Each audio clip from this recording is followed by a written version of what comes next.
Hello আমার দুষ্টু প্রিয় মিষ্টি বন্ধুরা। বন্ধুরা তোমরা সকলে কেমন আছো? আশা করি তোমরা সকলে অনেক অনেক ভালো আছো। বন্ধুরা তোমাদের জন্য নতুন একটি গল্প নিয়ে চলে আসলাম। বন্ধুরা গল্পটি শেষ পর্যন্ত দেখলে আপনাদের দাঁড়িয়ে যাবে। আপনারা হাতের কাজ করতে বাধ্য হবেন। চলুন বন্ধুরা কথা না বাড়িয়ে গল্পটি শুরু করি। ডিভোর্সের পর বাবার বাড়িতে ফিরে এসে বুঝতে পারলাম আমি এক নরক ছেড়ে আরেক নরকে এসে পা দিয়েছে। পাষণ্ড স্বামীর কবল থেকে রক্ষা পেলেও আরেক ভয়ার্ত পরিবেশ যে আমার জন্য অপেক্ষা করছিল তা আর আমার জানা ছিল কই? যদি জানতাম ডিভোর্স হয়ে ফিরে আসা মেয়ের জন্য তার বাপের বাড়ি নরক সমান, তাহলে হয়তো এই জীবন শেষ করে দিতাম সেখানেই। পা বাড়াতাম না নিজের বাপের বাড়ির দিকে। আমার ফার্নিচারগুলো যখন বাসায় ঢুকানো হচ্ছিল তখন ভাবি সামনে থেকে সাফ বলে দিচ্ছিল, এই ফার্নিচার এখানে রাখো, আর সোফা সেট আমার সাজানো গুছানো ড্রয়িং রুমে জায়গা হবে না। সোফাসেট ছাদের উপর রেখে আসো, অন্যদের ঘরে দিতে যেও না আবার। আর খাটটা কোনো রুমে নিব? খাটটা আমার রুমে সেট করে দিয়ে আসো। আমার খাটের ডিজাইন পুরনো হয়ে গিয়েছে। আমার রুমের খাটটা অহনার রুমে দিয়ে দিও। আমার রুমের দিকে যখন ভাবির খাটটা ঢুকানো হচ্ছিল, ভাবি তখন সামনে এসে বলল, এই রুমে না, খাটটা বাইরের রুমে সেট করে দাও। মা শুধু ভাবিকে বলেছিলেন, বৌমা বিয়ের আগে তো এই রুমে অহনা থাকত। রুমটা তো খালি পড়ে আছে, সমস্যা কোথায়? ভাবি মায়ের দিকে তেড়ে এসে বলল, এই রুমে মাঝে মধ্যে আমার বাপ ভাই আসলে তারা থাকে। রুমের সবকিছু গুছিয়ে রাখা। এই রুম এখন আবার নষ্ট করতে যাব কেন? বাইরের রুম খালি পড়ে আছে, অহনা সেখানেই থাকবে। আর দেখেন মা, আপনার অন্য ভাতিজা বুদের ও নিজের রুমের সাথে ছোট করে আরেকটা রুম আছে। আমার এতদিন ছিল না এমন না, অহনা ছিল তাই কিছু বলিনি।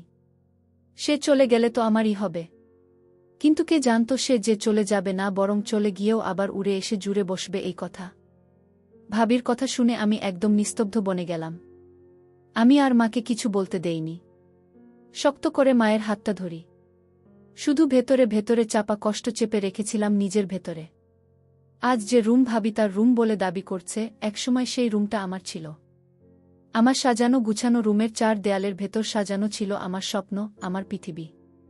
ভাইয়া যখন বিয়ে করল তখন বাড়ির বউয়ের জন্য বাড়ির মেয়ে তার রুম ছেড়ে দিল। আমি পাশের রুমে শিফট হলাম। আর আজ যখন ভাগ্যের পরিহাসে আমি নতুন করে ফিরে এলাম এই বাড়িতে, তখন আমার সেই ছোট রুমটায়ও আমার জায়গা হলো না। জায়গা হলো বাইরের রুমে। নিয়তি বলে সব মেনে নিয়েছি আমি। মেয়ের ডিভোর্স হওয়ার পর বাপের বাড়িতে ফিরে আসার প্রথম গঞ্জনা আমি শুরুতেই পেয়েছিলাম। খাবার খেতে বসেছি দুপুরে। বড় চাচা, ছোট চাচা, চাচি, চাচাতো ভাই, ভাইয়ের ছেলেমেয়ে সবাই ছিল টেবিলে। আমিও এক পাশের চেয়ারে বসেছিলাম।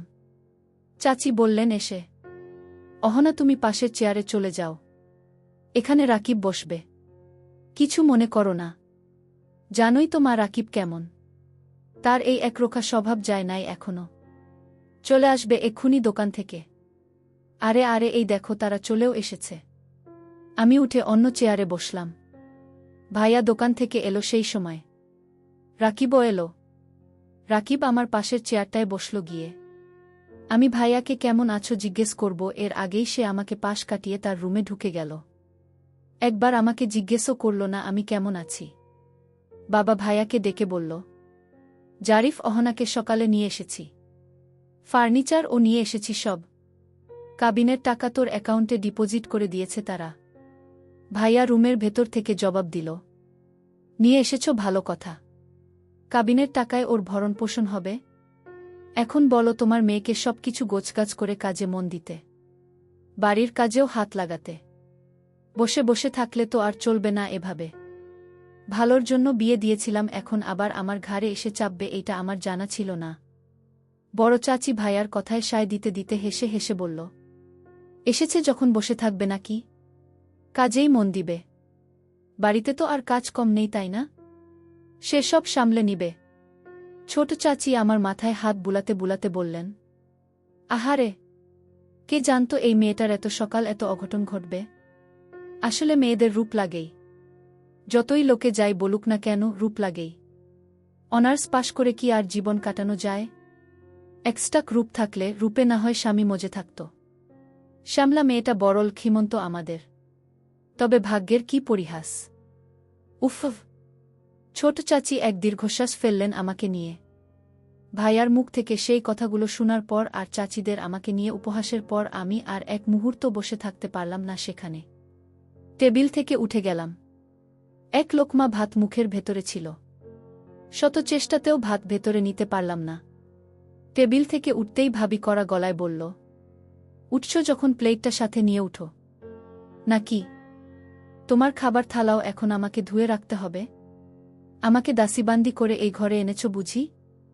চাপা কষ্ট আরও চাপা দিলাম নিজের মাঝে। মুখ ফুটে অনেক কিছু বলতে গিয়েও আমি বললাম না। রুমে চলে এলাম। বদ্ধ ঘরের জানালার কপাট খুলে দিলাম। বিধাতা আমার কপালে কেন এত দুঃখ রেখেছেন?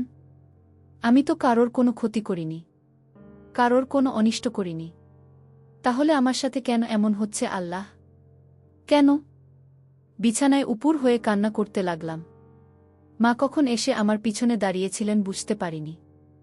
আমার পিঠে মায়ের হাত লাগতেই আমি পেছনে ফিরলাম। মা আমাকে জড়িয়ে ধরে কান্না করতে করতে বললেন, মারে, ফিরে এসেছিস এক কষ্ট নিয়ে, কিন্তু এখানের মানুষেরা তোর জীবন যে আরও বড় নরক বানিয়ে ছাড়বে। আমি তোকে রক্ষা করতে পারলাম না রে মা, রক্ষা করতে পারলাম না। মাকে জড়িয়ে ধরে আমিও বেশ কান্না করলাম। আমার বিয়ে হয়েছিল আজ থেকে 4 মাস আগে। মহা ধুমধাম করেই হয়েছিল। আয়োজন, প্রয়োজন, বিয়ে, উৎসব কোনো কিছু কমতি ছিল না। কিন্তু অজানা ছিল সেই মানুষটা। যেই মানুষ আর যেই পরিবারের কাছে আমার বাবা আমাকে তুলে দিয়েছিলেন, সেই মানুষ আর সেই পরিবার আমার জীবন বিষিয়ে তুলছিল যেন। স্বামীর বড় বোন আর ছোট বোনেরা চুন থেকে পান খসলেই যেন আমাকে দায়ী করতে চলে আসত। চা পাতলা হলেই শুনতে হতো তাদের নানান গঞ্জনা। ভাতে একদিন চুল পেয়ে যান আমার শাশুড়ি। সাদা চুল। এই পাকা চুল কার আমার জানা ছিল না। তারপর সে কি কাণ্ড সেদিন। প্রথমে গালমন্দ আর তারপর রাসেলের কাছে আমার নামে নালিশ। বুঝতে পারিনি মানুষটা আমাকে এতটা মারবে, এতটা অত্যাচার করবে। বেধড়ক পিটালো আমাকে লোকটা। আমি যে মানুষ সেইটা হয়তো সে ভুলে গিয়েছিল। তারপর কতদিন যায়, কত রাত যায়। রাতে লোকটার ভয়ার্ত আগ্রাসী মনোভাব আর গায়ে আঘাত করার প্রতিটা মুহূর্ত আমি আতঙ্কে থাকতাম। বারবার এই বাড়িতে বলতাম আমি আর সেখানে থাকতে পারবো না। অবশেষে আমার আর থাকা হলো না। 2 বাড়ির মুরব্বীরা মিলে বসে সিদ্ধান্ত নিল আমাকে নিয়ে চলে আসবে। সে আমাকে ডিভোর্স দিয়ে দিবে। আমি সেই নরক থেকে রক্ষা পেতে চলেছি ভেবে সেদিন কত না খুশি হয়েছিলাম। আর আজ সেই নরক থেকে ফিরে এসে বারবার ভাবছি আমি কোনো ভুল করে বসলাম না তো। রাতে আমি আমার নিজের রুমেই খাবার খেয়েছি বসে। খাওয়া শেষ করে যখন প্লেট রাখতে যাব রান্নাঘরে, মায়ের রুম থেকে বাবার গলার আওয়াজ পাই। বাবা মাকে বলছে, তোমার মেয়েকে বলে দিও এখন ভালোয় ভালোয় চলতে। আমার ছেলের বউ, ভাইদের বউ, তাদের বাচ্চা কাচ্চা আছে এখানে। এই সংসার তাদের। তার জন্য এই সংসারে যেন কোনো সমস্যা না হয়। আগেই বুঝিয়েছি কষ্ট করে হলেও সেখানে থাকতে। কিন্তু কি করল? সে চলে আসলো। আরও পড়াও মেয়েকে। পড়িয়ে পড়িয়ে 2 পয়সার রোজগারের ক্ষমতা বানিয়েছে তোমার মেয়ে। নাকি ব্যারিস্টার হয়েছে? কোনো কিছু হয়নি, শেষমেশ স্বামীর ঘর ফেরত কন্যা হয়েছে। বুঝিও নিজের মেয়েকে। নীরবে বাবার কথাগুলো বাইরে থেকে শুনলাম শুধু। ধীর পায়ে নিজের রুমের দিকে অগ্রসর হলাম। বারবার কানে বাজছিল আমার সেই পাষণ্ড স্বামী রাসেলের বলা সেই কথাগুলো। সে বলেছিল, তোর বাপও তো বলেছে যে তুই বুঝিস না কিছু। তোকে নিয়ে সে চিন্তায় আছে। তোকে বিয়ে করার জন্য তো এই বাড়িতে তোর বাপ এসে বলেছিল আমার মাকে। আর না হলে তোর মতো কালো মেয়েকে বিয়ে করতাম আমি? আর আমি যে মদ খাই, নেশা করি, এসব তোর বাপ জানত না? তোকে আগে যে এক বিয়ে করেছি এসব তোর বাপ জানত না? তোর বাপকে তো সব বলা হয়েছে। এসব জেনেই তো তোর বাপ আমার কাছে তোর বিয়ে দিয়েছে। কানে বাজছিল সেই কথাগুলো বারবার। সবকিছু জেনে শুনেই তো আমার নিজের বাবা আমাকে বিয়ে দিয়েছিল সেই পাষণ্ড লোকটার কাছে। সব জেনে শুনেই তো সে ঠেলে দিয়েছিল আমাকে নরক জীবনে। আর আজ সেই লোকটাই আমাকে অপবাদ দিচ্ছে। আমার নিজের বাবা আমাকে অপবাদ দিচ্ছে।